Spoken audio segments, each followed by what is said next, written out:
राज को भीड़ से दूर रहना पसंद था।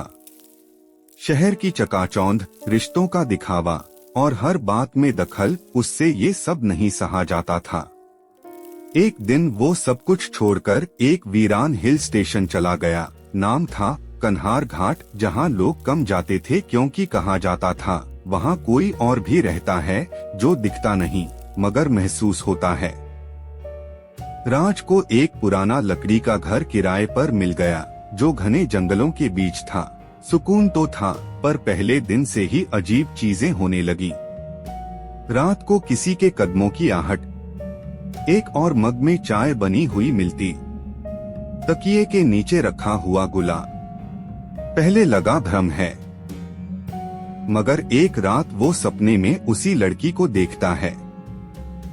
सफेद साड़ी में, खुली जुल्फें और आंखों में एक दर्दभरी चमक। उसका नाम था माया। कुछ हफ्तों में राज ने महसूस किया कि माया सिर्फ सपना नहीं है, वो सच में उसी घर में रहती है, पर एक अदृश्य रूप में। वो दिखती नहीं मगर मौजूद रहती है। एक रात राज ने जोर से कहा, अगर तुम सच में हो तो सामने आओ, डराओ मत, बात करो।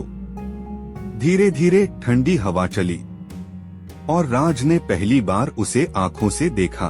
वो एक चुड़ैल थी, पर वैसी नहीं जैसी कहानियों में होती है। उसके चेहरे पर भयंकरता नहीं बल्कि विरह था। माया 80 साल पहले उसी घर में रहती थी। एक अंग्रेज अधिकारी ने उससे जबरन शादी करनी चाहिए, मगर उसने इनकार किया। गुस्से में आकर उसने माया को जला दिया।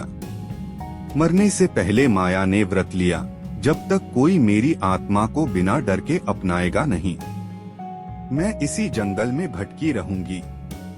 राज ने माया से डरने के बजाय उसकी तन्हाई को समझा।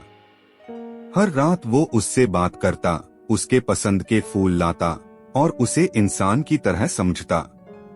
धीरे धीरे माया की आत्मा सफेद से हल्की सुनहरी रोशनी में बदलने लगी। और फिर एक दिन राज ने खुद कहा, अगर तू है तो मैं अकेला नहीं हूँ। अगर तू चाहे तो मैं तुझसे शादी करना चाहता हूँ, आत्मा से, शरीर से नहीं। उस रात पूरा जंगल शांत था, चांद गवाही दे रहा था। राज ने काले धागे में पीपल का पत्ता पहनाया और वही उनकी शादी की निशानी बनी। कहते हैं उस रात के बाद माया पूरी तरह इंसानी रूप में आ गई।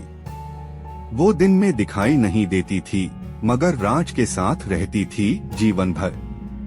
5 साल बाद कोई नया किराएदार उसी घर में रहने आता है और एक दीवार पर कुछ लिखा मिलता है, अगर प्यार सच्चा हो तो चुड़ैल भी दुल्हन बन सकती है। राज माया।